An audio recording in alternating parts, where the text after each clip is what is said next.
Okay. Thank you, Lisa. Thank you, Christian. Good morning, good evening, good night to everyone, to the whole audience worldwide. It's a pleasure for me starting this second Urban Lab. We have an amazing and really great exchange during the first Urban Lab when we started a couple of hours ago. And in this virtual laboratory, we would like to discuss what are the challenges of flooding with our partners, and colleagues from different continents, from different cities. And we're going to exchange best practices, best experiences, and how we're going to be able to accelerate this process to have a better future and also a better quality of life. So we're going to start this Urban Lab with Leonora Morina, Deputy Mayor of the Municipality of Gilang, Bunjaku, Kosovo. She's going to talk about the challenges and best practices and goals in managing flooding in Kosovo. So it's a great pleasure to meet you, Leonora, and the floor is yours. And please be happy to see your presentation. And after the whole presentations, we are going to have a couple of minutes of exchange and questions from the audience. So, Leonora, happy. Thank you, Analia. Yeah, the floor Dear is yours. ladies and gentlemen, it's a pleasure for me. Hello, everyone. Pleasure for me to be a speaker for the 9th Mannheim Urban Thinkers Campus on the topic Challenges, Best Practices and Goals in Managing Flooding in Kosovo. I am Leonora Morina Bunjaku, Deputy Mayor of Municipality of Gilan in the southeast of the Republic of Kosovo. The municipality of Gilan is located in the southeast of Kosovo. It covers an area of approximately 385 kilometers square and includes Gilan and 42 villages. The total population, about 90,000. More than 92% are Albanians and the others are minorities.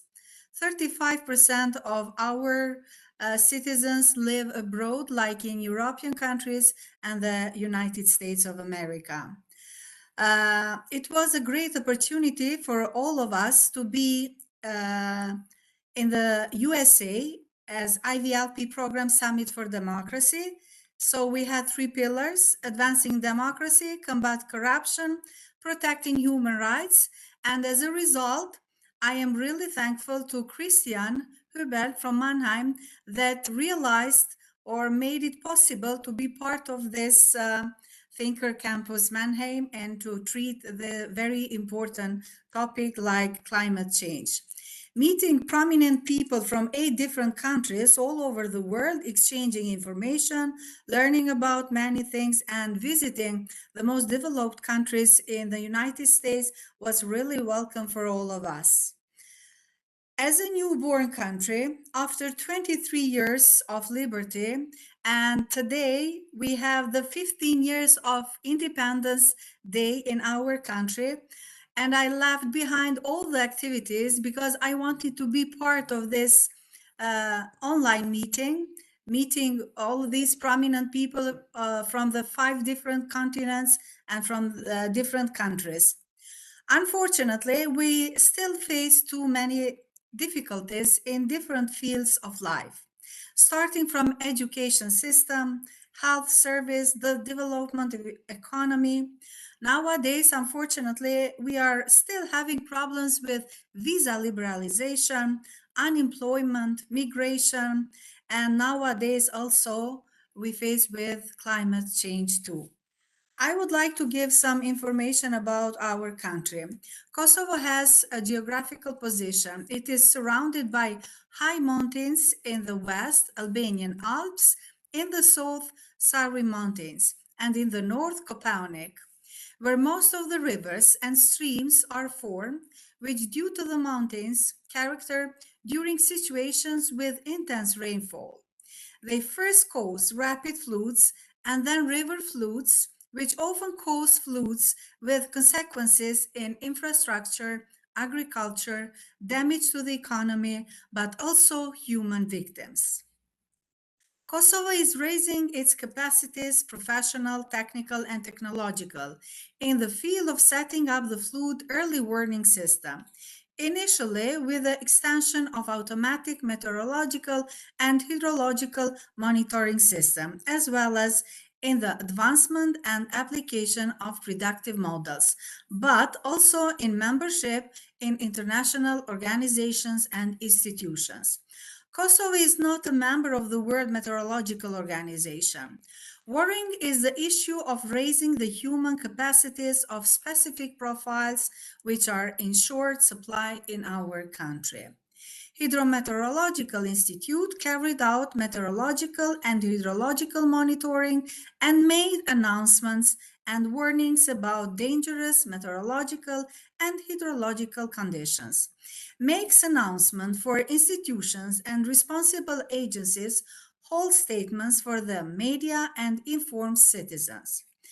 Emergent Management Agency is responsible for raising the response capacities at the country level, including the local level. The Regional Authority of River Basin is responsible for the provision of water, the sustainable development of water resources, plans for the management of river basins, the plan of plots, erosive areas, water legislations, etc. Flood risk maps for all basins are currently being prepared. All institutions have a challenge due to the lack of staff and then insufficient funds for investment in flood protection, which includes measures such as the arrangement of the riverbeds, the maintenance of the existing embankments, and the construction of those planned with the master plan of the 80s, the regular passing of the river beds, etc.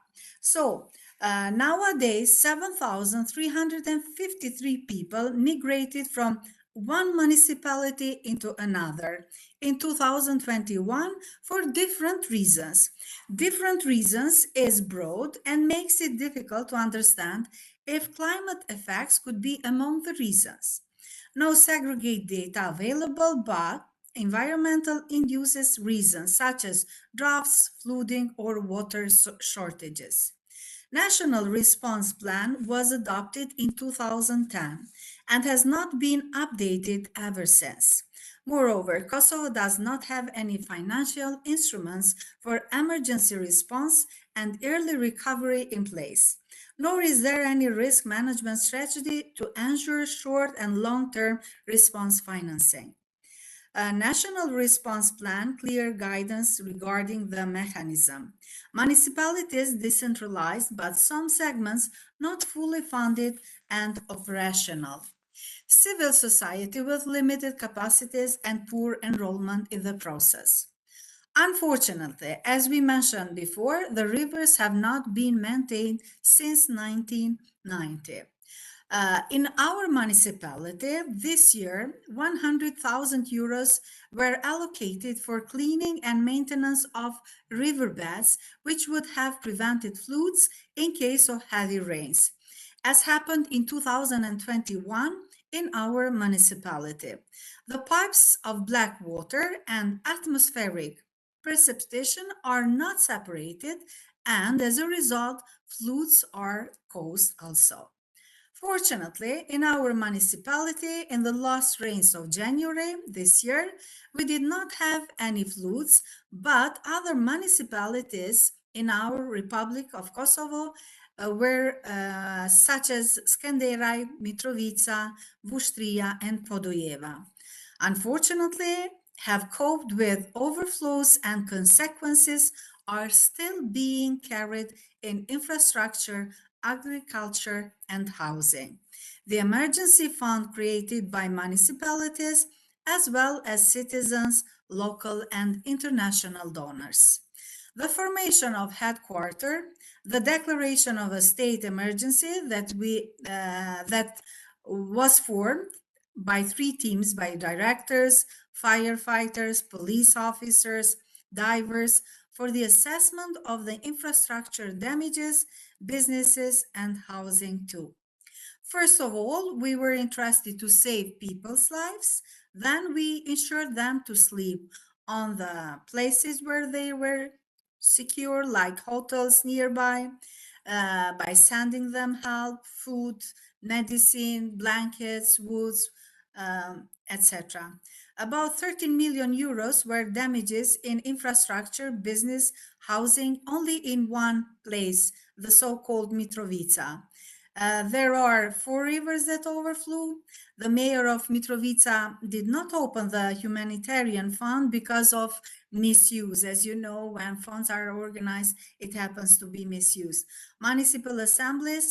Other municipal assemblies have allocated 10,000 euros from subsidies and from own revenues. I hope for time being, this was the main thing regarding flus in our country. But I hope that this is just the beginning of our cooperation. I'm really thankful and I highly evaluate this way of communication. And I have to mention and to appreciate that during the time we were in United States in the team with Christian Hubel, we had a very good experience and we learned from each other. And I hope this today in this online meeting, we are going to learn about each other and we could have a chance, for example, to have the cooperation ongoing. And in case any country or any place, any municipality is ready to make twinnings, it will be really welcome. It doesn't matter in which field. But as I was mentioning, the United States, because of that, during that time, we were ready to learn how to make an action plan. And as a result, I did this action plan in my municipality, active citizens in the process of decision making. This was really welcome, and I hope that in case they are active, we will be more responsible, more open, give open data, and those that will fulfill their desires are citizens, but the country also. If you want, I could read my action plan. So active citizens in the decision-making process. Why? For example, the action plan helps the process of governing with citizens and identifying the problems, challenges, opportunities. By rebuilding the trust, increasing the sustainability, being transparent, informing the citizens for the opportunities that municipality offers. Then how can we do that? By holding public hearings, because public hearings in our country are hard to make. So by holding public hearings regularly, by creating active neighborhood and villages councils, having a good cooperation with local and international NGOs, protecting human rights, respecting the gender equality. When we will start this year and hopefully will continue at least for 2 years.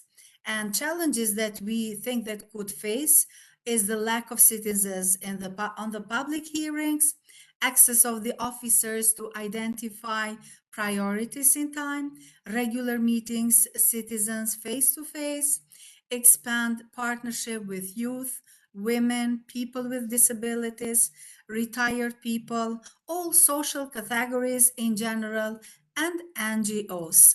The involvement of citizens and civil society in an active and continuous manner. So this was really helpful, and I hope this is going to serve us also for climate changes. So by doing action plans, by cooperating with each other, we could learn, we could exchange information. But I'm really interested, as Chris will know, I mentioned all the time, we would like to have a sibling sisters or twinnings with other countries because, as I mentioned, today it is our 15th anniversary of an independent country. So as a newborn country, we need to be in cooperation with the most developed countries like your states. So thank you very much. It was a real pleasure for me to be part of Urban Thinkers Campus Mannheim. Thank you so much, Leonora, for sharing your experience and being so open to have partnerships worldwide. I think this UTC is well, it's an excellent platform to do that, and happy to collaborate as well.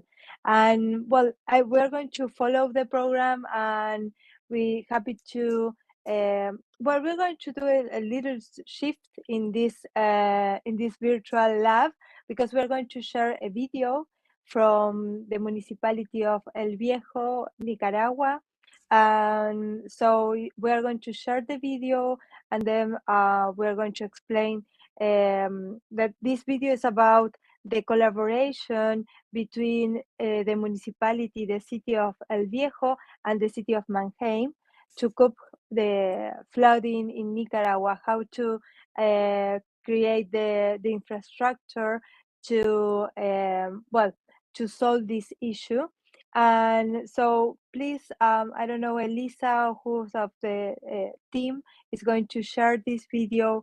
And after that, probably we're going to explain a little bit more about this amazing project. Elisa? Buenos días, muchísimas gracias por esta invitación. Estamos muy contentos de poder participar en este campus, en el 9º campus de pensadores de nuestra ciudad amiga Mannheim.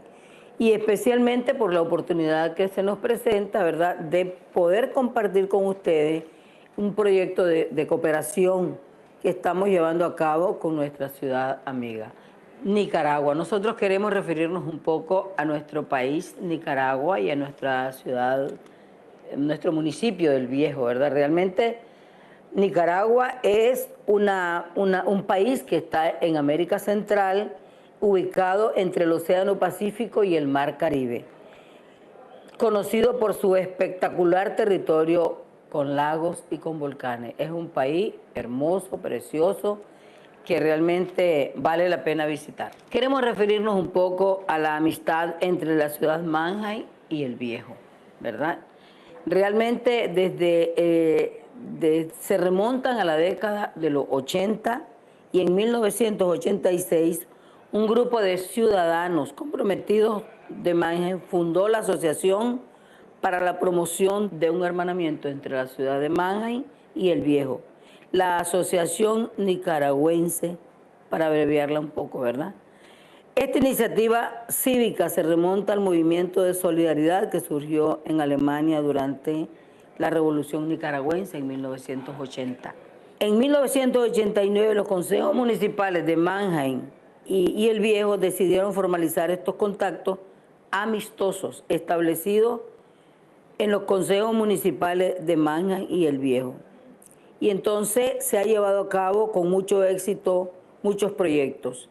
En el centro ofrece servicio de la Casa de la Mujer. Allí se inicia esa relación amistosa. El Viejo está ubicado al noreste de Chinandega, el departamento de Chinandega, y tiene, por el tipo de suelo, por la ubicación geográfica, tiene... y por estar ubicada, ¿verdad?, en las costas del Pacífico, tiene una vulnerabilidad.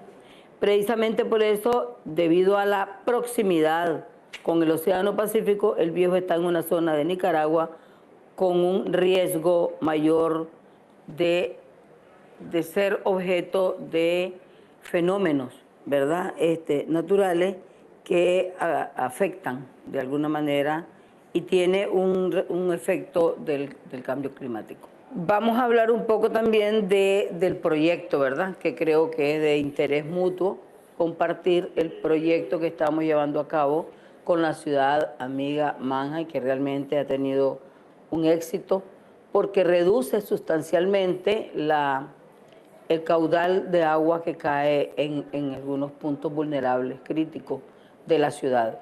Va a reducir la cantidad de agua que cae en algunos puntos y que obstaculiza la accesibilidad de la población. Entonces, para esto vamos a dejar al doctor Álvaro Zúñiga que hable un poco sobre las especificidades del proyecto que estamos ejecutando juntos. Muchas gracias y seguimos unidos y seguimos trabajando de la mano con nuestra ciudad amiga Mannheim, que tuve la oportunidad de visitar y donde fui realmente recibida con tanto cariño, con tanta solidaridad y que estamos comprometidos con seguir trabajando juntos y unidos.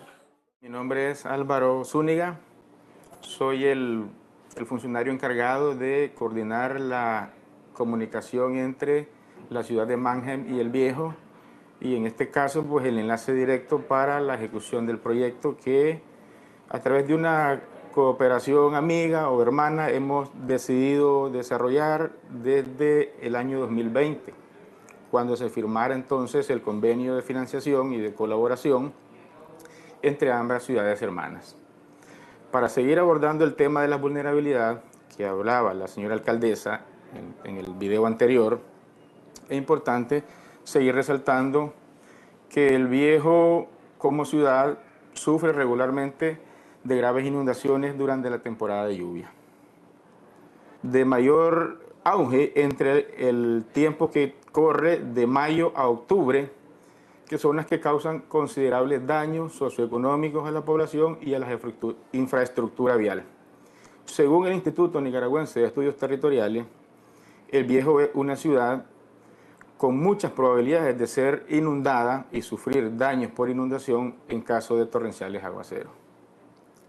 Es aquí la importancia de este proyecto porque a través de él tratamos de reducir el volumen de agua que circula por las principales calles y avenidas de la ciudad, que se vienen desde la parte norte de nuestro municipio y que convergen con las que vienen de la parte sur y que pasan a través de las principales calles, logrando así pues afectar seriamente con inundaciones a las familias y por ende pues sufrir un poco de daño en la infraestructura vial. Otro aspecto importante que debemos resaltar es la temperatura en temporada de verano, ¿verdad? Porque estamos tratando un eje que tiene que ver con los efectos del cambio climático.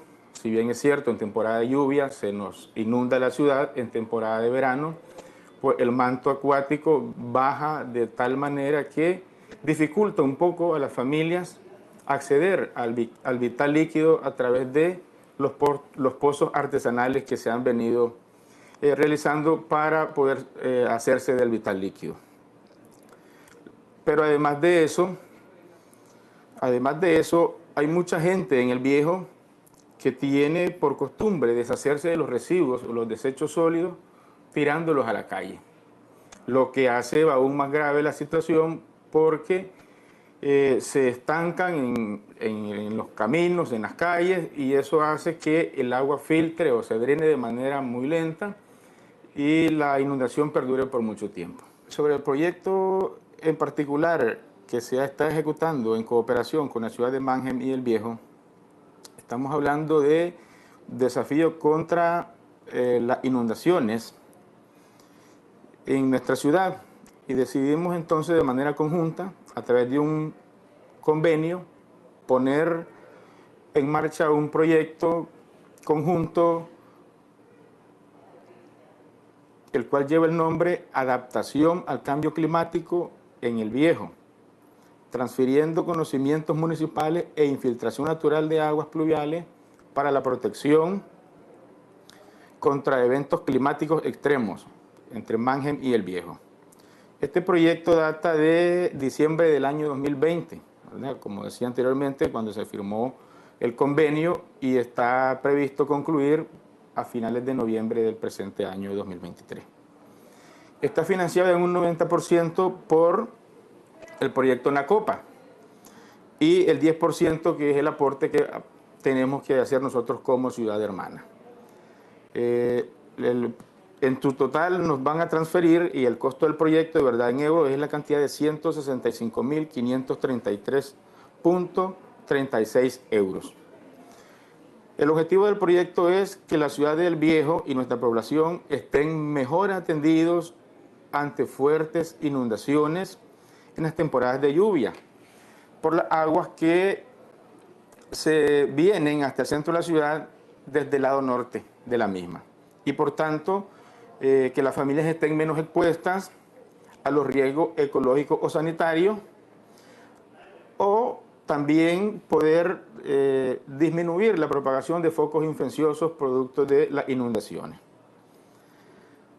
Algunas medidas del proyecto, es importante resaltar, es que se construirán, ¿verdad?, cuencas de infiltración natural para lograr captar la mayor cantidad de agua posible y que ésta ya no circule por las principales calles y avenidas de la ciudad. Además de eso, se realizaron algunas pruebas de infiltración en la zona para que la zona donde se haya construido el proyecto pues sea la zona más óptima y que el proceso de infiltración sea lo más pronto posible y pueda ayudarnos como ciudad a mantenernos en una situación segura producto de las lluvias. A largo plazo, la construcción de las cuencas de infiltración también pueden contribuir a aumentar artificialmente la capacidad de agua subterránea mediante la infiltración de las aguas pluviales. Esto beneficia en particular a la población que vive en las zonas aledañas al proyecto, por cuanto los pozos tendrán mayor capacidad de abastecimiento de agua y por ende también a los pequeños productores que en la zona se dedican al siembro de cultivos de maní, caña de azúcar, entre otros. Hemos establecido algunos conceptos de importancia para el proyecto, como son las unidades de limpieza. Estas unidades de limpieza son 4 personas que estarán trabajando de manera permanente y constante en el mantenimiento de estas cuencas, logrando que éstas se encuentren libres de sedimentos, de desechos sólidos, orgánicos, inorgánicos, para posteriormente trasladarlos y procesarlos en nuestro vertedero de basura municipal. Es importante resaltar que estas personas que estarán a cargo del proyecto constantemente han sido capacitadas en talleres virtuales con personal capacitado para que puedan ellos de la mejor forma realizar el trabajo de mantenimiento y por ende reducir las contaminaciones del manto acuático y contaminaciones de los ríos que son adyacentes a la zona del proyecto. Otro aspecto importante del proyecto es que se basa en el intercambio cultural de experiencias, inclusive de algunas prácticas en el manejo de las aguas residuales y de los desechos sólidos. De tal forma que un equipo de expertos del Departamento de Drenaje de Mannheim realizaron una visita interactuando con los compañeros que estarán haciendo la labor de mantenimiento de las cuencas y con el equipo encargado del proyecto, para hacer un intercambio de algunas prácticas que son sanas para implementar este sistema de infiltración de aguas a través de cuencas en nuestra ciudad. Pues es un sistema novedoso que hasta hoy, con el apoyo de la ciudad hermana de Mannheim, hemos decidido poner en práctica para ver cuál es el impacto positivo que nosotros podemos obtener de la experiencia. Existen algunas medidas pendientes todavía dentro del proyecto, como es la visita del equipo técnico de la ciudad de Mannheim, del departamento de drenaje y la coordinadora del proyecto, para luego hacer las últimas visitas en el proyecto una vez que este ya está terminado y por último pues realizar una evaluación de cómo ha sido el proceso de construcción de la misma hasta un análisis de cuál es la capacidad de infiltración que tienen ahora ellas, que ya pueden estar en función, producto de que ya están terminadas y que se recibió a entera satisfacción el proyecto. Muchas gracias. Si hay alguna información solicitada o alguna consulta, estamos en la disposición de atenderla. Muchísimas gracias. Saludos.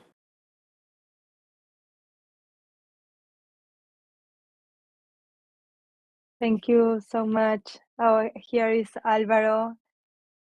Nice to meet you, Álvaro. Thank you for being with us and for sharing this experience. We have heard María del Tránsito Guevara, a mayor of the city of El Viejo, and well, now is Álvaro José Zúñiga Vigas, officer and head of the project from El Viejo, the city local government of Nicaragua. And what we've seen is this international cooperation regarding tackling the flooding in your country. And one of the things that I think is amazing is this is a concrete solution based on technical exchange and also sharing this training, this capacity from Mannheim to El Viejo. I don't know if you would like to add some other comments. Happy to help you. If you need translation, I can help you on that. And si necesitas que te lo traduzca, lo puedo asistir. Si quiere agregar algún comentario al video que acabamos de ver.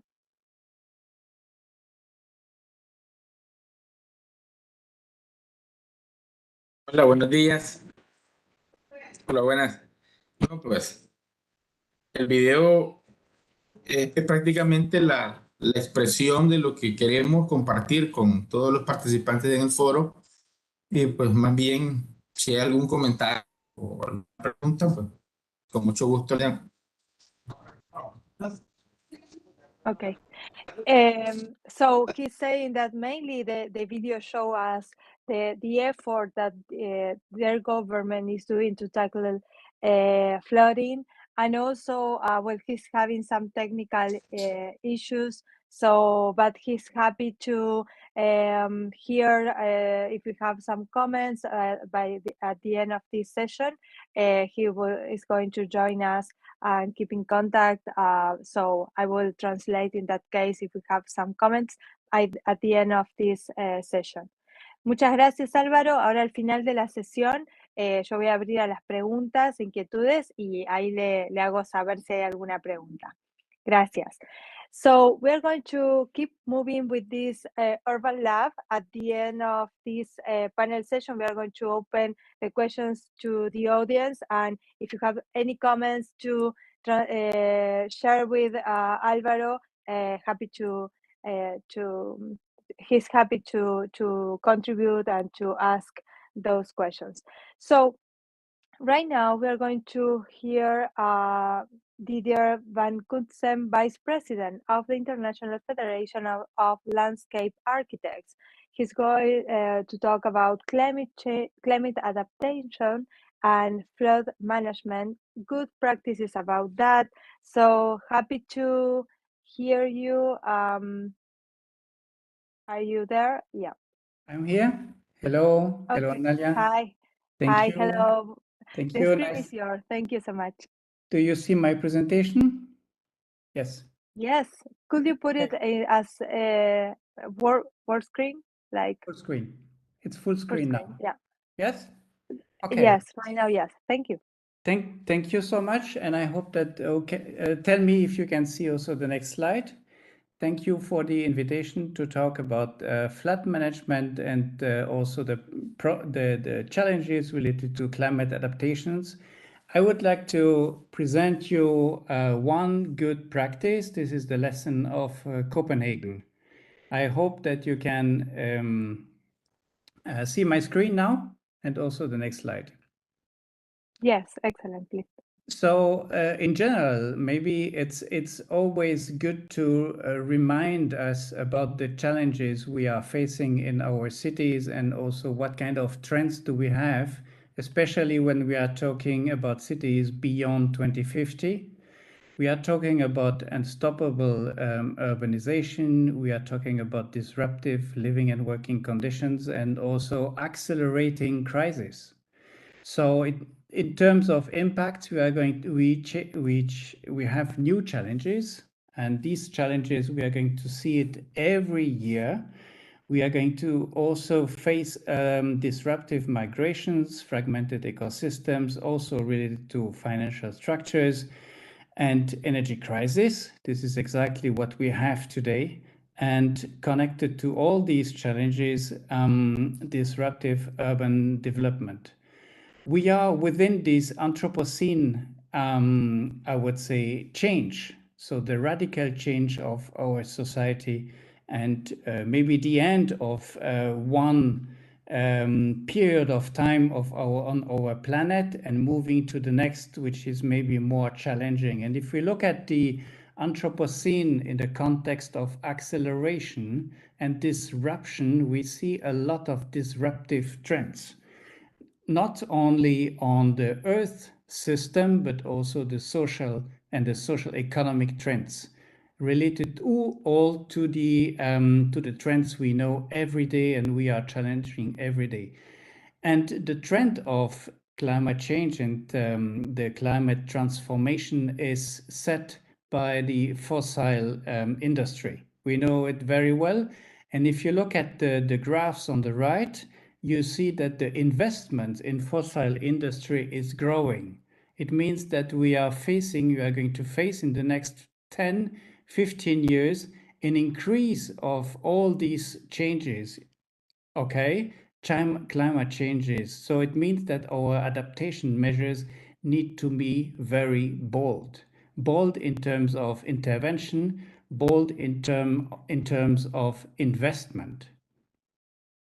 And this is connected to the use of our natural resources. Yes, I think everybody knows we were using during 20,000 years of our history of the urban population the same amount of resources we are going to use in the next 50 years. It means that these are the big challenges of our planet, and these changes, we see it everywhere. In the climate change transformation, most of our cities and metropolis are going to face an increase of the temperature in the next 30 years by 2.53 degrees.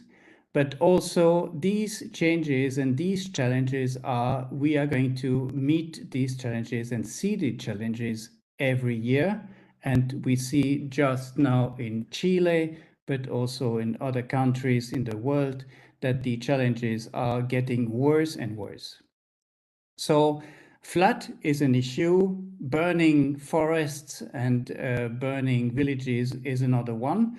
So when we are talking about flooding, we are talking also about sea level rise. This is also another part, another aspect of the flooding.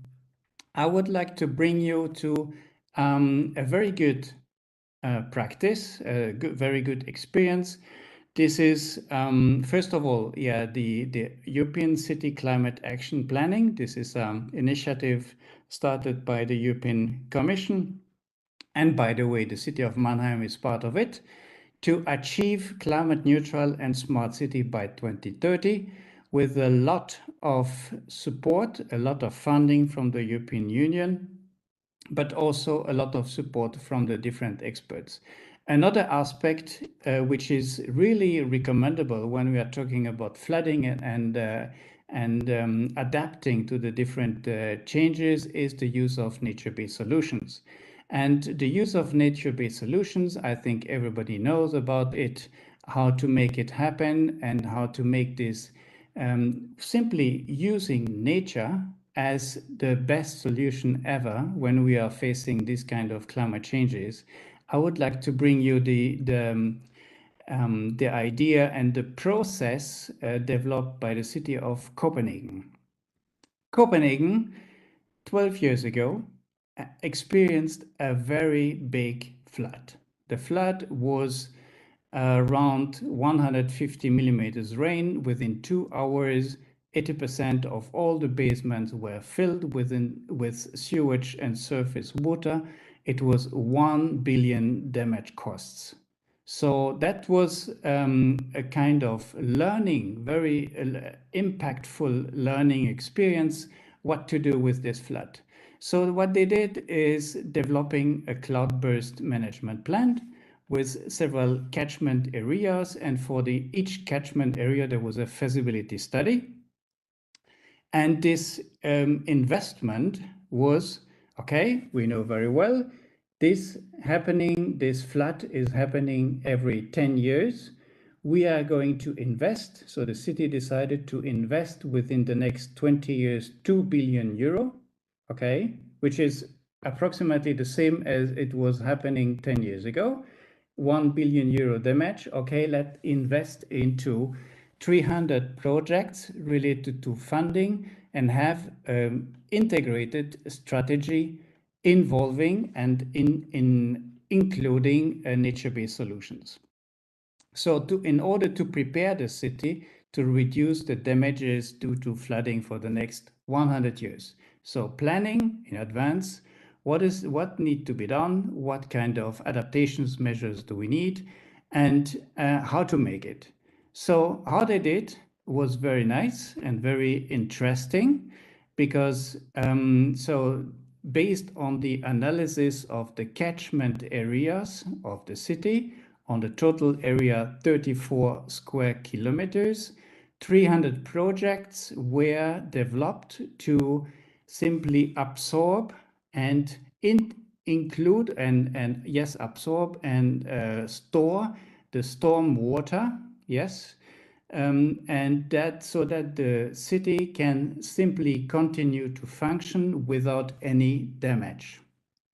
And a lot of measures were developed, and you can see here on the left, this is a measure developed for within the city. On the right, you see the cloudburst plan. All these measures you can see on the plan are now implemented. So transforming road into retention basins, or simply avoid to have barriers within the open public space. Yes, so try to transform open spaces, roads, etc., in simply retention surfaces. And these are the examples which have been implemented. So that was 2012, a square, simply square with a lot of asphalt, a lot of simply artificialized areas, artificialized surfaces into retention areas. And these retentions area are very deep and connected to the groundwater. It means that all the water simply in the flood, within the flood, are going into these spaces, are in these retention spaces, and simply kept as basins, or simply using the rules of the nature.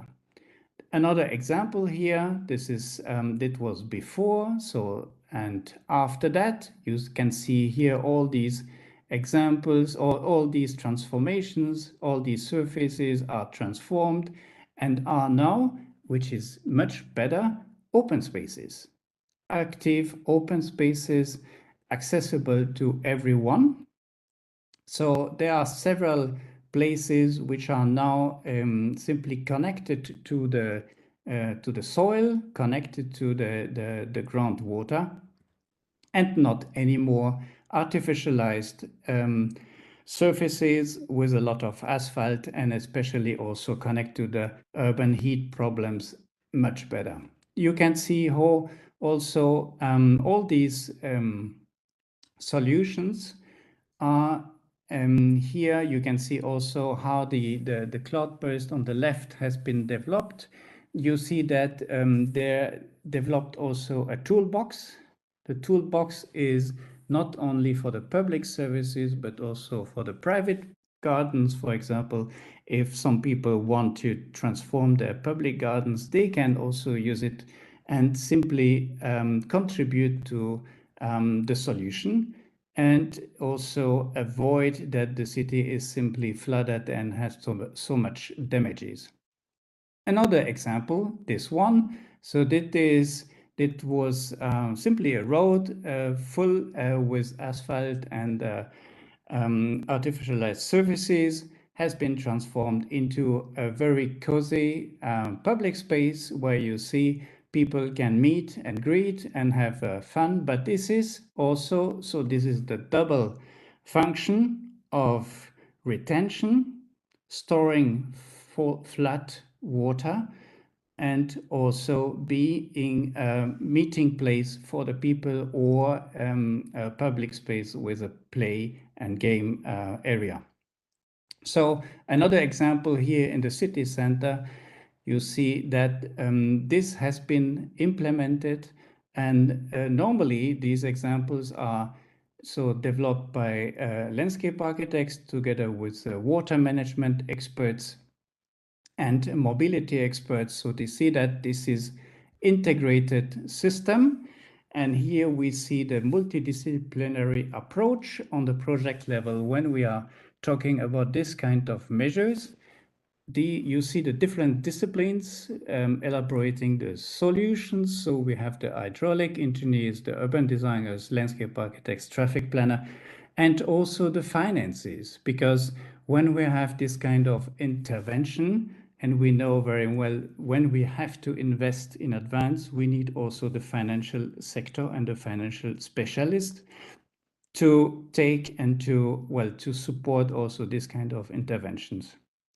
So in a conclusion, we see that climate adaptation is a complex process. We know very well that we need to make it. We need to make this climate adaptation in order to avoid the big disasters we know and we are going to face in the next future. The level of investment is huge if you take your risk seriously, of course, but this is also better to invest in advance and to know what is going to happen instead of being too late and to have a lot of disasters, especially human lives, right? What this is exactly what we can see in Turkey and Syria, for example, today. Landscape design is not only visual, but it is also a process of many different stakeholders. Of course, when we are talking about flooding and flood management, it should be multidisciplinary. And the last one is this multidisciplinary approach is needed in all levels of design. So this is my last slide, and I hope that I can contribute then to the discussion later on. Thank you so much. Thank you so much to you, Didier. There was a wonderful presentation, super clear, super concrete, with the solutions that you shared with all of us from Copenhagen. It was amazing. We are going to go back to you soon. And right now we are going to open this session to questions from the audience and to discussion. So if you have any question, please, we are going to, with the team of Mannheim, we are going to read the questions through the chat box. And also, I would like to hear if there are other colleagues that they would like to do a question. Let's start that discussion session now. Okay, I see the raised hand of Christian Hubel. Please go ahead. Yeah, first of all, thank you, Alenka, and thank you all to the speakers. Perhaps we have also viewers on YouTube, perhaps to Mr. Mauritz as the head of city drainage and Mrs. Oechsner as an international officer. Can you perhaps tell us a little bit more about your roles in this cooperation project, and perhaps also the obstacles for German cities when they want to have a city-to-city cooperation? with another city in another country in these special topics about tackling climate change and how to motivate other cities to do the same as you've done.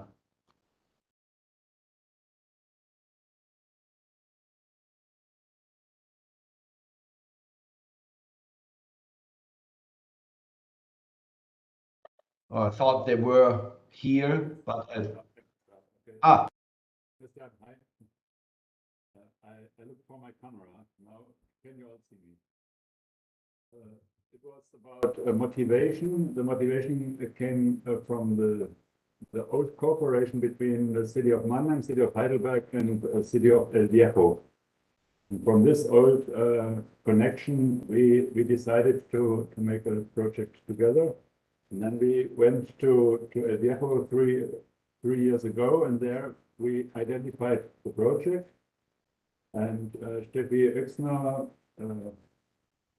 succeeded in getting funding from NACOPA, which is Nachhaltige Kooperative Partnership, which is sustainable cooperation between cities, something like this. And they financed 90%. And the most idea is that it has to be, there must be a positive impact for the local people. The positive impact in this case is that we avoid flooding during rainy season in most of the cases in the future. Everything is going to run like we expected.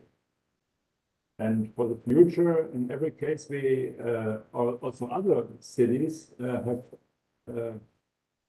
has a soil with a certain possibility for infiltration, then we can realize such a project in every other city. We talked about this with the embassy from Nicaragua during our last visit. So if you're interested, we can in some of the next meetings, we can also show some maps and some figures about calculating of this project. Thank you, Alexander. I'm going to visit Nicaragua tomorrow. Thank you so much, and thank you for the invitation. Happy to visit Nicaragua and for sharing this amazing collaboration with between both cities. We are going to move forward. There is a question in the chat box from Jane Katz. What she's thank you for excellent presentation. She's saying, can you address any solutions regarding flooding of housing? Did they have any relocation plans in high-risk areas? I think this is open to any of the speakers. So I don't know if we would like to Didier to answer that question or Eleonora.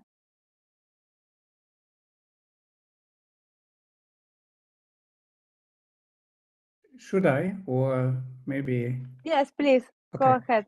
But no, in the case of Copenhagen, there was no relocation because then developing this system of integrated water management within the different catchments. So everything was under control, and there was simply no relocation really needed. So that simply that the system was recovered, in fact. So the original system of natural or rain water simply integrated into groundwater system, etc., was simply recovered or reorganized. So no need to evacuate or to change the housing system. Thank you, Jane, for your question. Maybe this is a question for Nicaragua, no? Yeah, let's, I don't know, Alvaro, if you would like to, Elisa, someone is going to translate to him. Sí. Okay.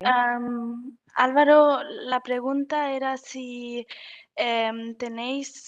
podéis presentar algunas soluciones respecto a las inundaciones, o sea, de habiendas, o sea, de casas de los habitantes. Si, ¿qué soluciones tenéis en estos casos?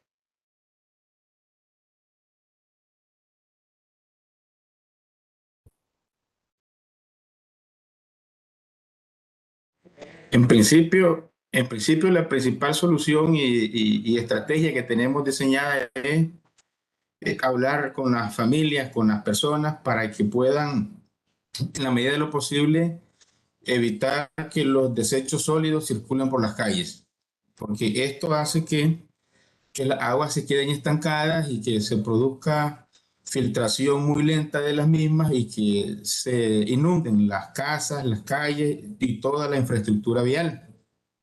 Por otra parte, como municipalidad, siempre estamos realizando, en la medida de lo posible, labores de mitigación, es decir, donde hay cauces naturales, pues estamos siempre rehabilitándolos, limpiándolos, para que esto permita con mayor fluidez que las aguas vayan a desaguar en su canal natural, en ríos, en cuencas, de modo que generen lo menos posible de daños en el centro de la ciudad y en la infraestructura vial, entendiéndose también como carreteras, caminos, puentes, etcétera. Eso sería de momento, ¿no?, lo que nosotros tenemos como pensado. Álvaro said that first of all, they are working on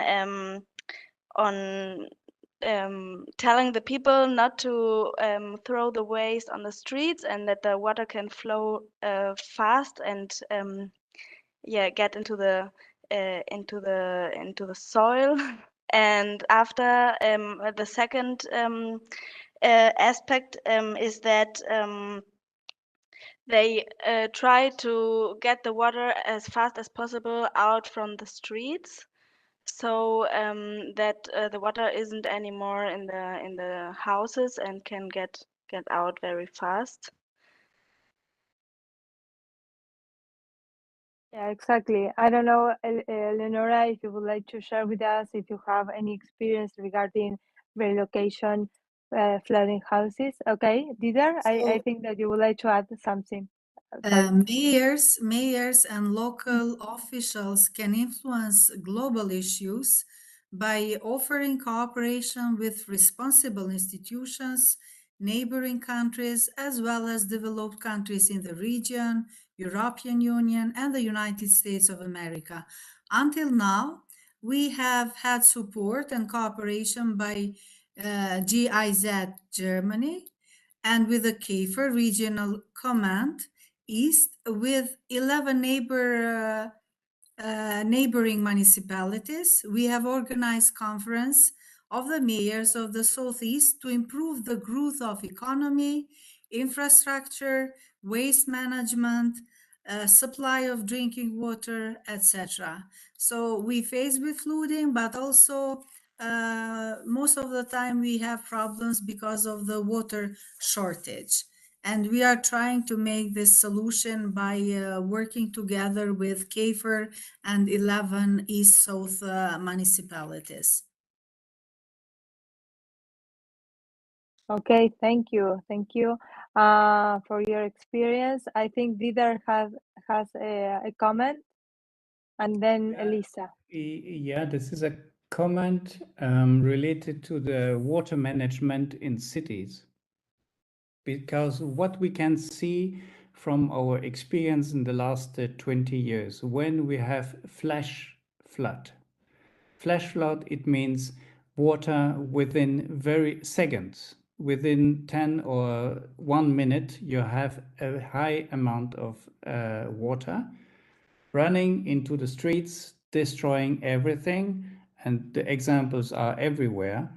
What we see is that as much, of course, you have artificialized surfaces, as fast the water is, of course, flowing through the cities, and as much, of course, there is an increase of water, amount of water, right? So the concept of the sponge city is to date. What we have to do with our cities today is not trying to push the water as fast as possible out of the cities, but to keep the water in the city as long as possible. As soon as we are simply, it's a train. It's simply a system of chain and effect and a side effects, etc. As soon as we are pushing the water out of the city and in the other city, then the next city will suffer, right? And then it's becoming more and more. So the concept of sponge city, it means retaining the water as long as possible on roofs, in cisterns, on the public space, everywhere, not in the buildings, of course, but in other places. That's the best solution. And it is cheap. It is cheaper than building high dams, etc., etc. Maybe to think about it. I love that concept. Let's tweet about it. I think that's the key element that you share with all of us. So please, as one of the top list in these urban labs during today, this concept, and especially because you linked it in terms of funding. Because when you think when you're changing infrastructure in the cities, we talk about a lot of amounts of money, and especially in these poor cities that we've been hearing today, the experience like in El Viejo, for example, we have to give them solutions that are affordable. And I think that this is absolutely wonderful and stunning. So, Elisa, we are going to hear your comments or questions. Yeah, I have another question to Alvaro. I will ask if how they are going to plan to use and use the new informations and all the information they got from the project together with Mannheim. So, Álvaro, sería una pregunta en tu dirección.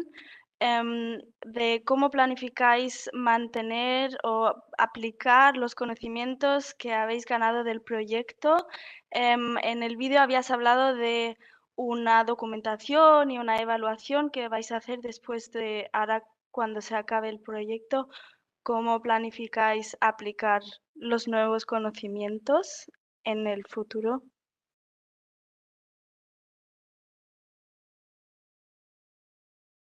Bien. Pues sí, en el video logro decir de que hay algunas evaluaciones que están pendientes del proyecto. Pues en sí las actividades que contemplan el proyecto como tal, desde la sensibilización de la familia, desde el mantenimiento a través de las unidades de limpieza que se puedan hacer en los canales y en las cuencas, ha sido una experiencia que nos ha enriquecido en el tema de drenaje pluvial. Pues nosotros acá es primera vez que vamos a desarrollar un proyecto, la experiencia es muy innovadora y a la vez es muy rica en conocimiento. Son prácticas que nosotros no teníamos en mente, pero que ahora con toda la información que nos han suministrado, ¿verdad?, los especialistas en el departamento de drenaje de Mannheim, pues tenemos algunas nociones de manera general, ¿verdad?, y que pretendemos seguir enriqueciendo con el paso del tiempo, porque esto es impredecible. El cambio climático de pronto nos ataca con una sequía y de pronto es con inundación. O sea, nosotros tenemos que ser resilientes en ese sentido y adaptarnos a las circunstancias. Pero de hecho, hablando de las lluvias torrenciales, estamos claros que la conciencia de la familia de no tirar residuos es importante, que la limpieza de los canales es muchísimo más importante y que trabajar como gobierno de la mano con las familias y con el pueblo, pues es un esfuerzo que de manera conjunta iremos avanzando por mejoras posibles, ¿no? En la calidad de vida de nuestro pueblo como tal y de nosotros mismos. Entonces, se convertirá en el diario vivir nuestro. Todas las actividades que contemplan hoy este hermoso proyecto que queda documentado, pretendemos seguirlo retroalimentando y seguir poniéndolo en práctica. Pues, de modo que ustedes nos dieron las ideas y el conocimiento para que nosotros podamos hacer de este proyecto un proyecto de vida, no un proyecto a corto plazo, sino un proyecto de vida para mitigar un poco los efectos del cambio climático. Sería. Okay, so Alvaro said that there was different information, different new things they got from the project, as the activities the city have to make to get a better situation in flooding time. Most of all, it's about the sensibilization and from the inhabitants. And the cleaning team for streets from the municipality was trained also through this project, and the project got or gave the city of El Viejo very innovational ideas which they will use in future. And Alvaro also says that in times of climate change, you can be surprised by anything. You can be surprised by a time of heat or a time of or you can be surprised by flooding. So you have to be resilient. And the most important thing is to sensibilize the inhabitants, to work together with the inhabitants, and that the project is a very important project for the everyday work from the municipality, and is going to help in future times to have better situations and to be prepared for flood for floodings. Thank you. Yeah, Analia, can I ask another question? Sure. To Herr Mauritz. Herr Mauritz, I wanted to ask if what are your experiences from the project, and what you take home from the project with El Viejo? Yes, as I already mentioned, it's the nice experience that with a small amount of money you can build something which is very successful and helpful and can solve the problems there. And in case we have the combination of clean sewer systems, but the poor people of this staff from the municipality, they are responsible to clean the open sewers, combined with our tank which we built there. Both together will lead to very successful future in case of rainfall. And I learned that with a very small amount of money, you can realize a very helpful solution. And this solution you can also transfer to other cities. This is a really, because most of the cities, what we learned today, have problems with climate adaptation, with heavy rainfalls and things like this. And in case you have a soil around the city, where you can infiltrate the rainwater, then you can realize such a solution. On the first hand, on the second hand, you increase the groundwater level, which is also an advantage for the dry weather season. Thank you, Alexander and Translate it Elisa. to Alvaro, or we do it tomorrow. Thank you.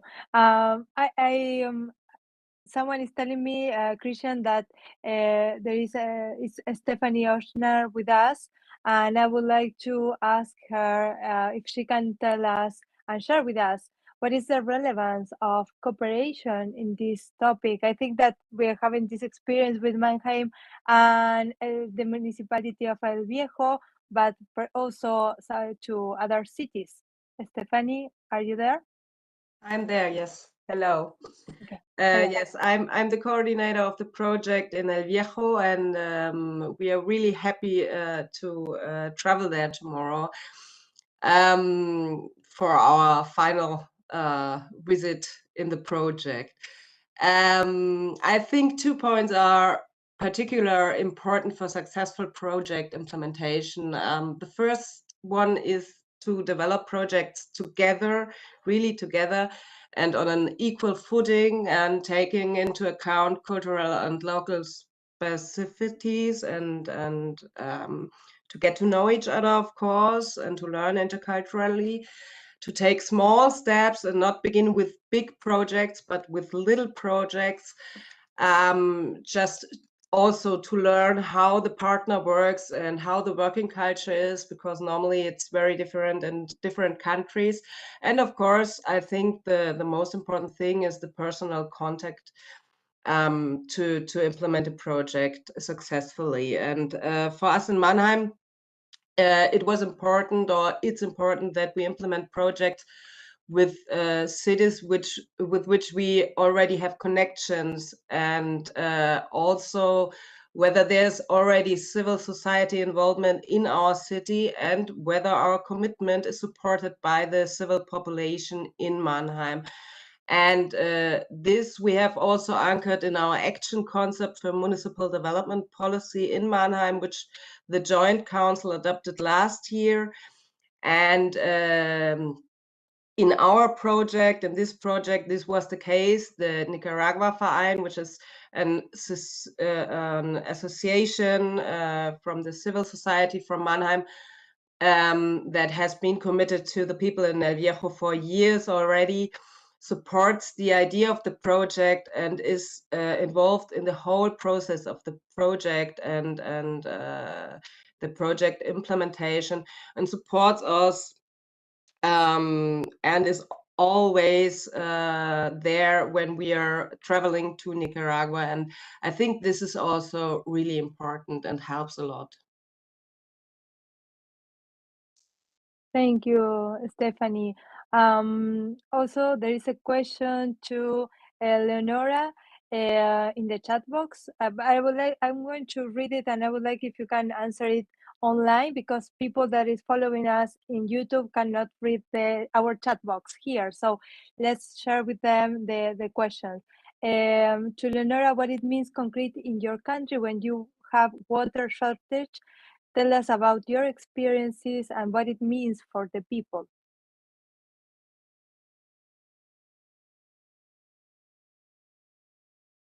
Leonora?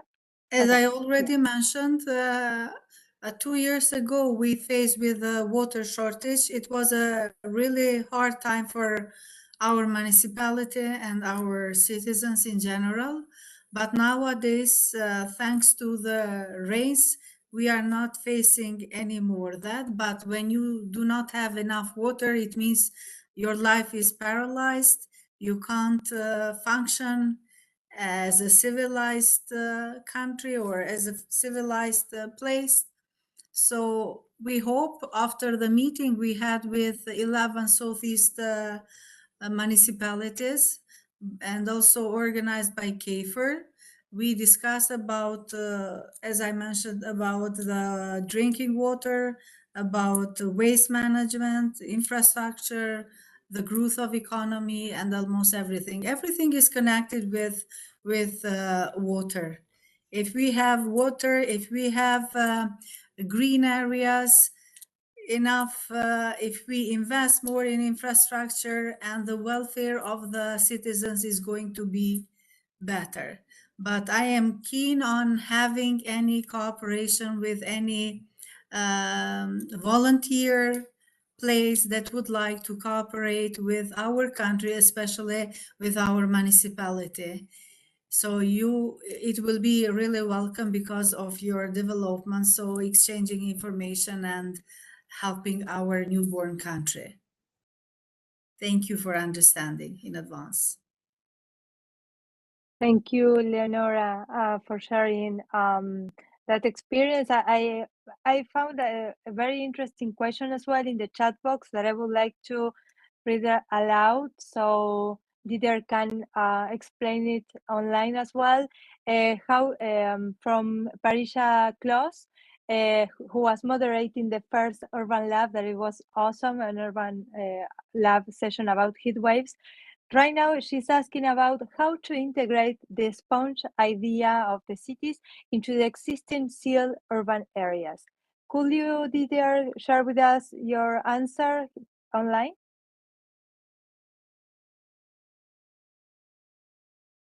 We cannot hear you. Should I answer like this? Okay. Yes, So yes, please.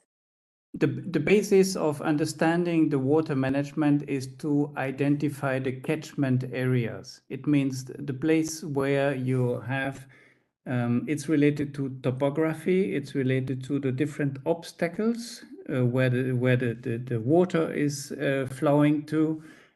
And as soon as you have identified these catchment areas, then comes the time to identify also the sealed structures and the sealed infrastructure. So it means everything artificialized where the water cannot simply percolate and simply disappear into the groundwater or the underground into the underground flows.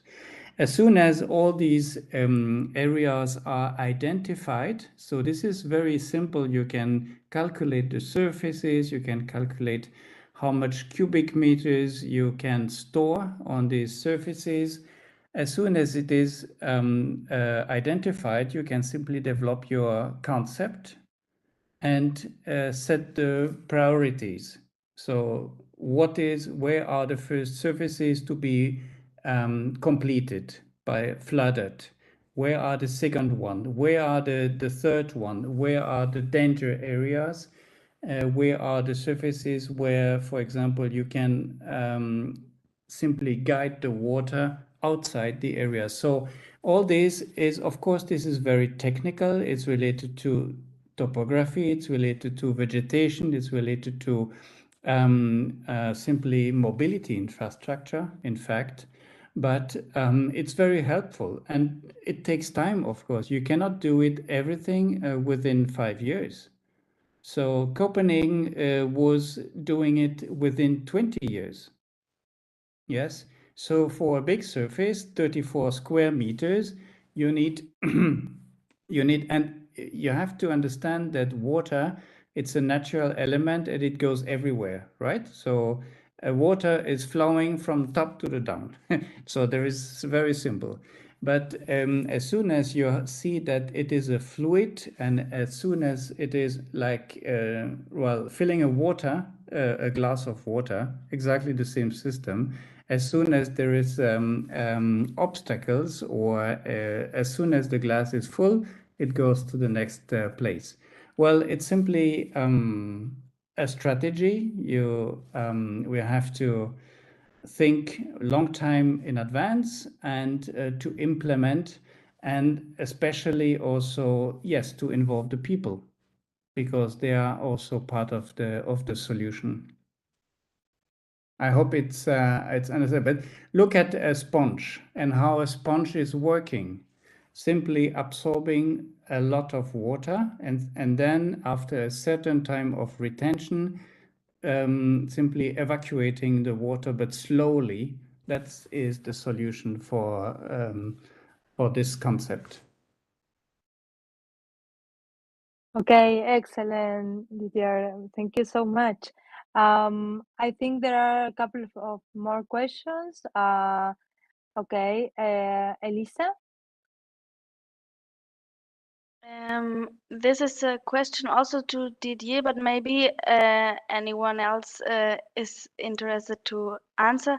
If there is a platform or a network where there's natural-based solutions for cities are collected and you can read about them or you can find solutions, do you know anywhere or do you have Okay, a so you platform have like that? Network Nature. If you look at the Network Nature platform, or if you look at the OPLA EU platform, you will find a lot of examples. Okay, so the Network Nature platform, it's a networknature.eu. If you type on the internet Network Nature, you will find it. OPLA is another platform, and another one is the netzerocities.eu. This is the Net Zero Cities. This is the much more bigger platform where you can find a lot of good examples related to carbon neutral cities. But Mannheim is part of the game, so in fact you should know where it is. Thank you so much. Yeah, I think this Urban Lab is also a great opportunity of sharing this knowledge and this for the whole audience, because there are a lot of people following us through YouTube channel. So I think this is awesome. Thank you, Didier, for all the information and this amazing concept. I think that we have learned a lot today. I don't know if the audience has Christian, another comment or question. Please go Yes, ahead. the platform Network Nature, I didn't know, but now I know it. So it's good to share it. I have another question to Alvaro, but I think Analia, you or Elisa have to translate. Por desgracias no hablamos español. Alvaro, is there a network for cooperation from South American cities with German cities? Or perhaps, in your opinion, how can this city-to-city cooperation, which is very successful, as you showed us, be supported more from your point of view? Álvaro, Cristian te consulta acerca de cuál es tu visión acerca de esta cooperación que está haciendo Alemania a tu ciudad, si ves que hay otras ciudades de la región con las que ustedes están trabajando también, si pudieras compartirnos un poquito esa experiencia y sobre todo que si podés transmitir un poco cuál es la apreciación de ustedes con respecto a esta cooperación, cómo se podría mejorar.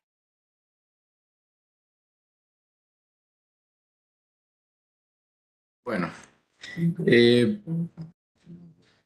para iniciar, pues la cooperación con Mannheim, Alemania, pues ha sido muy aceptada por el gobierno, por la población, porque cada vez que vienen de visita por acá a visitar el proyecto o a impartirnos un taller, pues la gente les acoge con mucho calor y con mucho amor, ¿verdad? Porque saben que ellos representan una mano amiga que nos está apoyando a ejecutar algunos proyectos que en sí pretenden mejorar la calidad de vida y las condiciones en las que nosotros estamos viviendo. Eso es importante, el impacto positivo que tiene para nosotros como municipalidad y para la población como tal. Ellos saben que son cooperación, que son proyectos que vienen o que estamos trabajando en la formulación de ideas para seguir estrechando estos lazos de colaboración y de intercambio de experiencias y de cultura.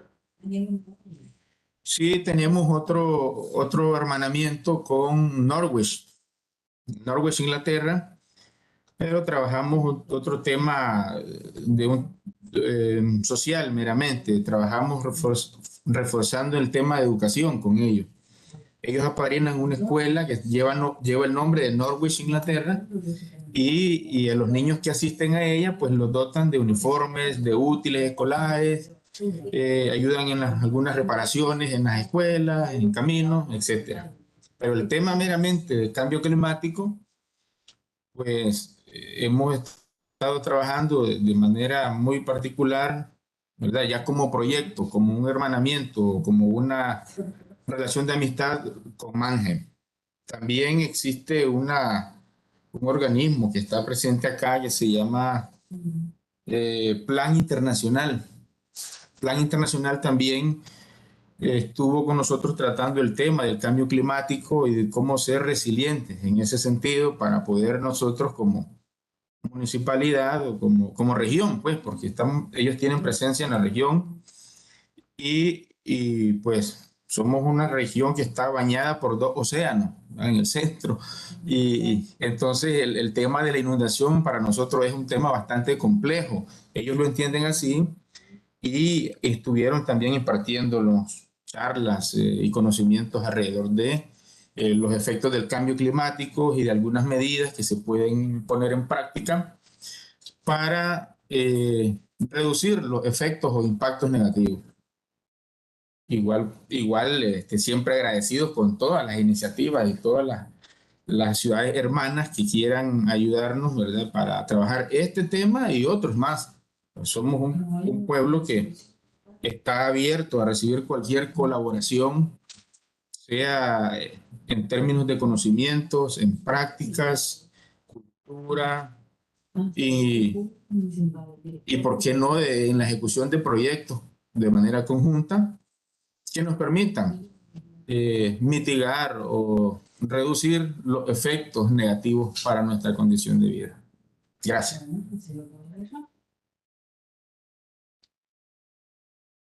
Okay, so Alvaro said that the government is so happy with this cooperation with Mannheim, and mainly because they have to, they are doing a lot of efforts in terms of tackling climate change because they have 2 oceans, and they work closely with their community, and the community of El Viejo is so happy to work with the team of Mannheim because they know that all the effort that Mannheim is doing to cooperate in this theme is to increase and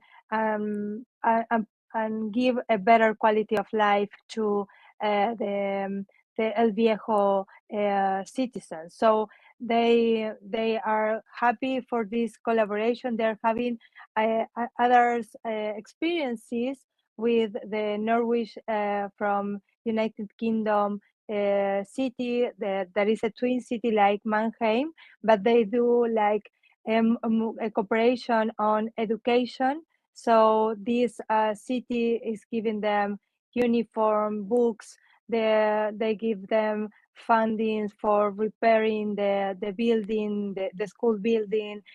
So that cooperation program is more related to quality education.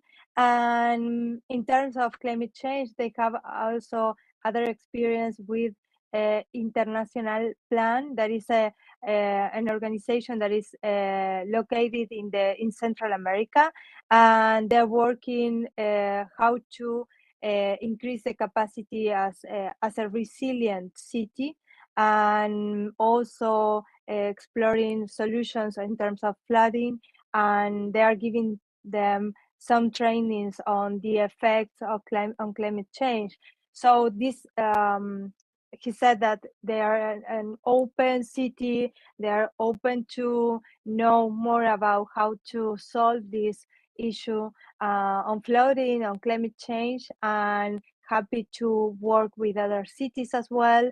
And they are very, very happy of this collaboration with Mannheim because that's the main issue for them is flooding, and Mannheim City is giving to them those solutions, those tools that they've been looking to all this time. So mainly that. So happy. I don't know, Elisa, if I forgot something, please jump in. But I think that okay. I think that we have right now the mayor is coming. She's not still here, so we have a couple of minutes here. Okay, she's it. Okay, this is changing like that. It's so fast. So thank you. I would like to give the screen and these minutes to the mayor of Mannheim. It's my pleasure, Dr. Diana Pretzel, who is going to talk about the heavy rain risk maps and flood prevention at the Rhine River. Best practices in Mannheim, Germany. Dr. Diana Pretzel, the screen is yours. Yes, hello, good afternoon from Mannheim. I give you a warm welcome from here. And I think you have a presentation from me, or shall I share it?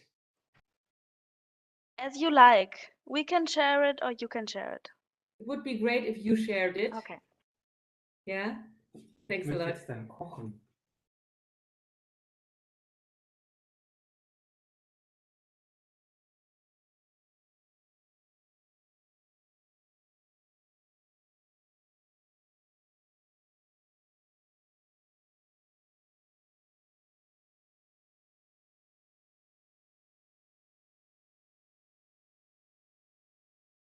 Okay, thank you so much for sharing this.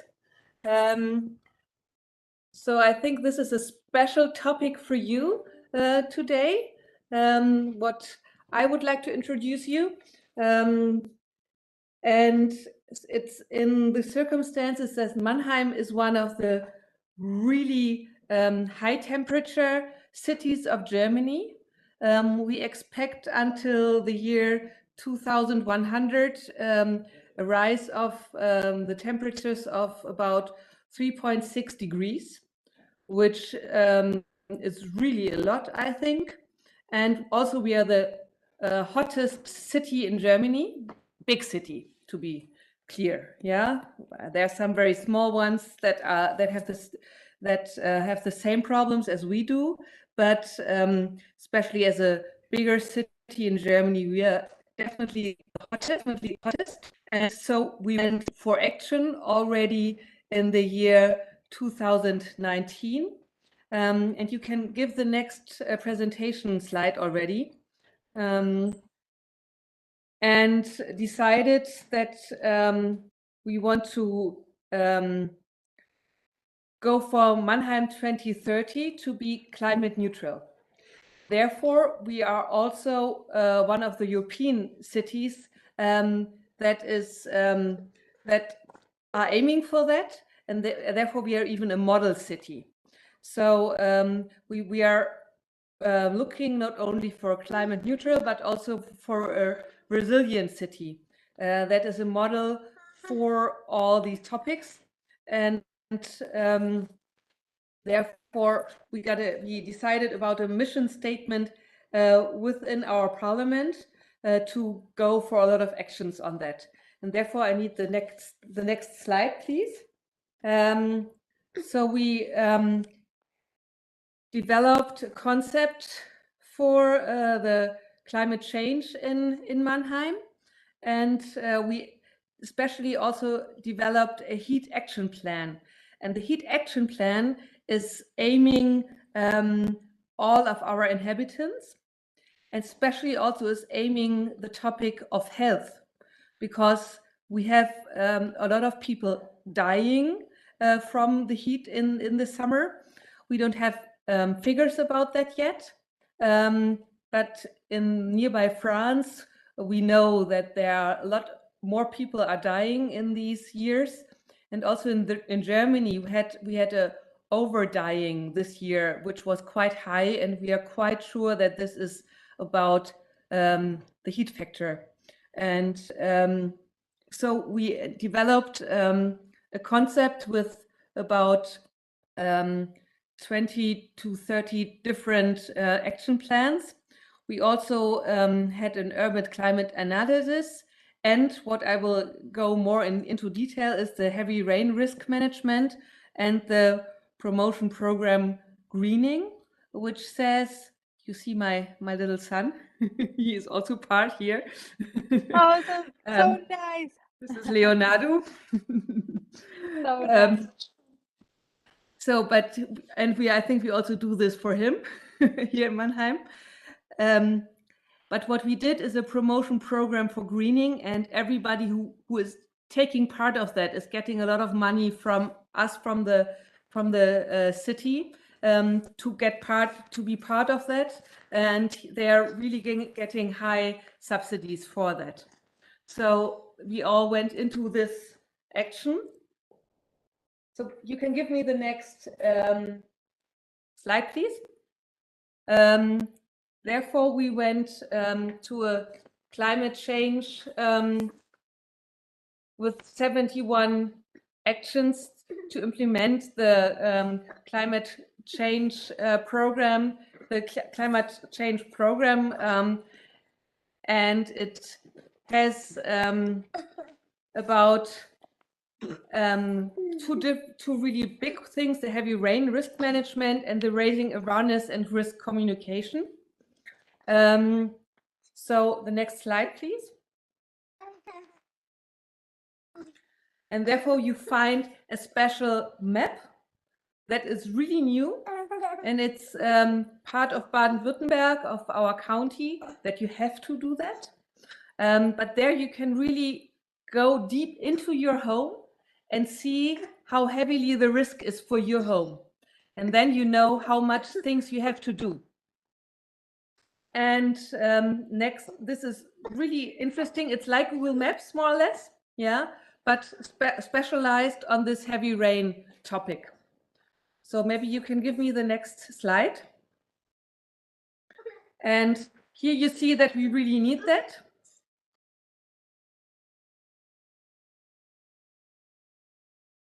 And you see, this is especially for Germany, especially for Mannheim, that we have really heavy rains on certain days.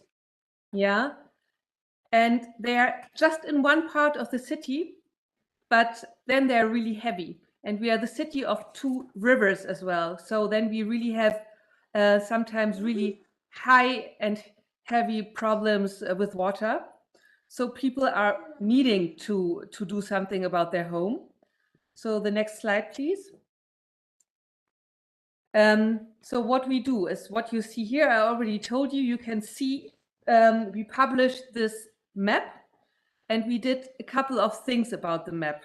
We did a really high information program on that. And at the same time, we are informing about actions that people can work on. And we did a lot of communication about that and tried to motivate people. And we had this in every several parts of the city, because they have different needs.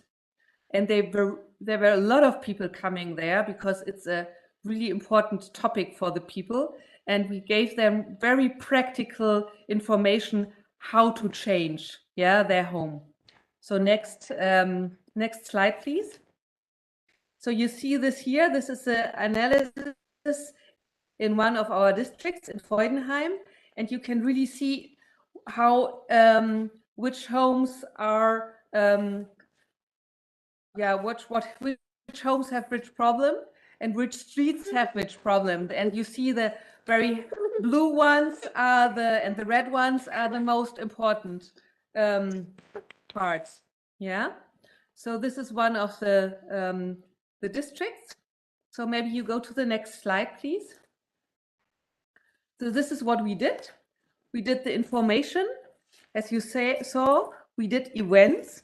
And we did a special booklet, which we just published, explaining exactly what you do in your home.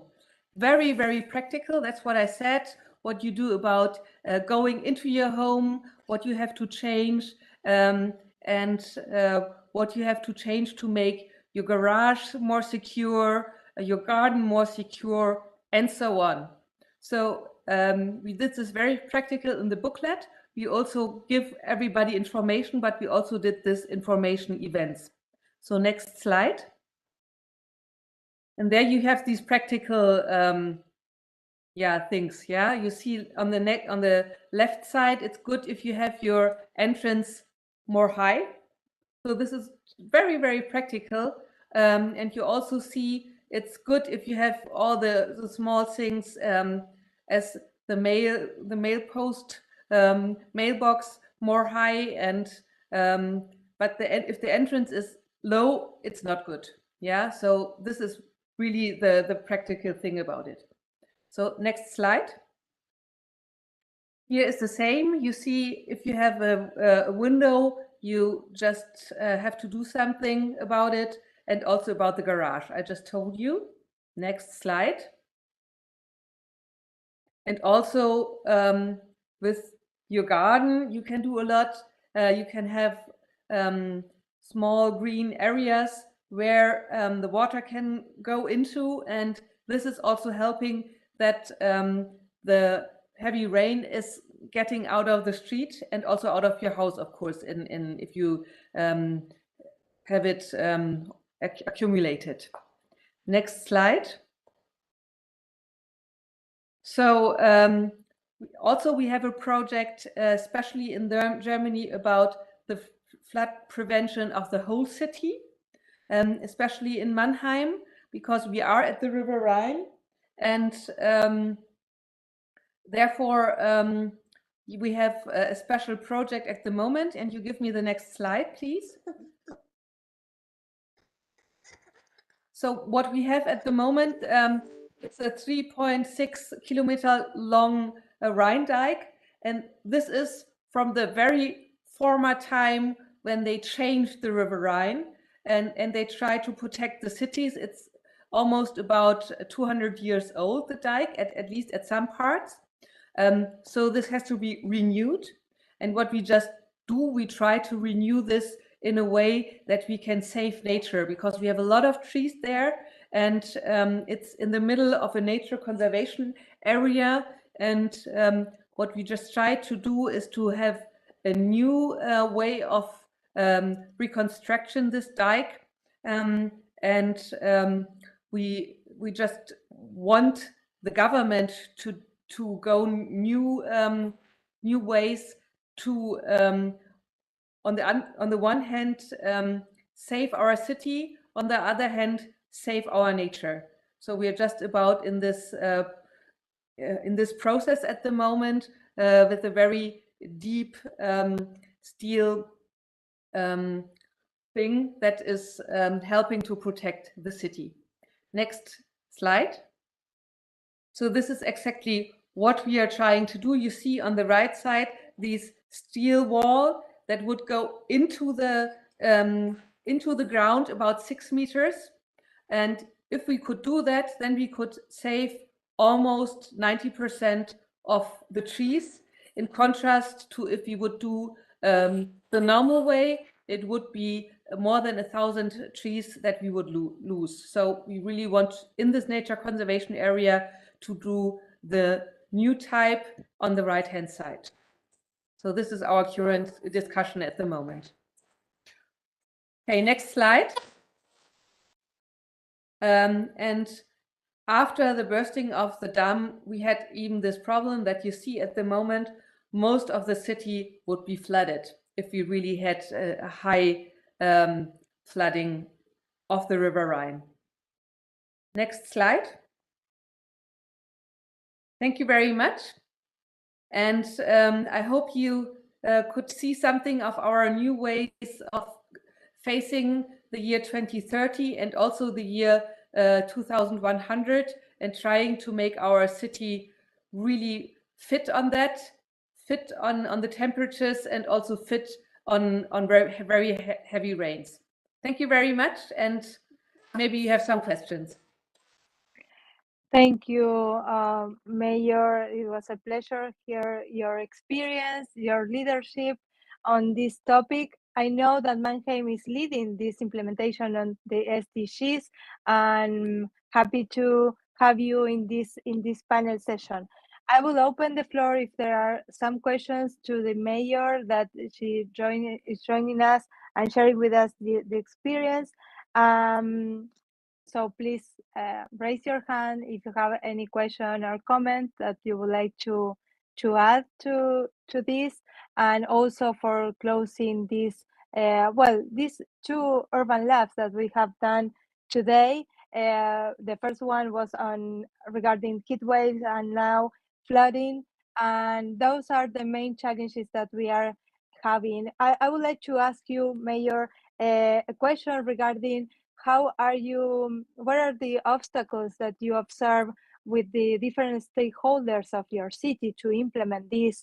How is the work with the legislative level, with the parliamentarians? And if you can share with us some comments or your experience regarding this. Yeah, I think everybody is aware of that in Mannheim, because we had a really high flood in more in the north of Germany, a little bit more north from here in the Ahrtal. So everybody is really aware of this topic, and I think everybody is also wanting to make the city more safe and also their homes more safe. It's not the same situation here, but also it is, I think, important to bring it exactly to the people, into their region, into their neighborhood, and talk to them about it. And that they really can ask their special home question. So we are doing that, and I think this is the main key to our success. And also we see, as we are so hot, especially in the summer, the discussions are even more important and more strong about the topic. And then they're really into all different kinds of people. And we also bring people into different groups to talk about it, also about climate change. And we had them involved in the climate action plan about more than a year. And also this was really, I think, for everybody here, a good process, not always an easy process, to be honest, but we developed a 180 pager climate action plan. It's very concrete. And so I think we are very far on this topic, and that's because we involved all of them. Thank you. Thank you. Okay, let me know if there are other comments, or if not, we are going to wrap up. Okay, Dieter? Yes, please. Thank you, Amalia. Yes, I would like to congratulate Mannheim for I think it's a very well and very structured approach and strategy. So congratulations for that. Last time I was in Mannheim, last year, I do remember, however, that was in the inner city, a lot of artificialized surfaces. And maybe this is also a point if you are talking. I was not aware that the 3.5 degrees increase in the temperature, it is very, very much. So what we need to do, in my opinion, is to reduce as much as possible asphalt surfaces, or simply artificialized sealed surfaces, because they are creating an unbelievable increase of temperature in the inner city. Please correct me if I'm wrong, but it is exactly the big challenge we are facing now.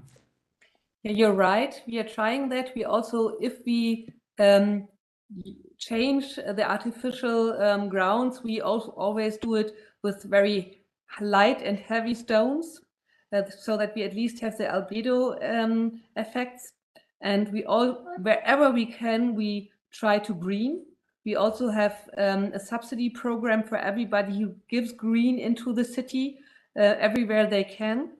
And we even hired this just about 3 weeks ago, the subsidies a lot within our climate action program, because we are very aware of that. And to be honest, I think this will be the main topic of the next years in all over Germany.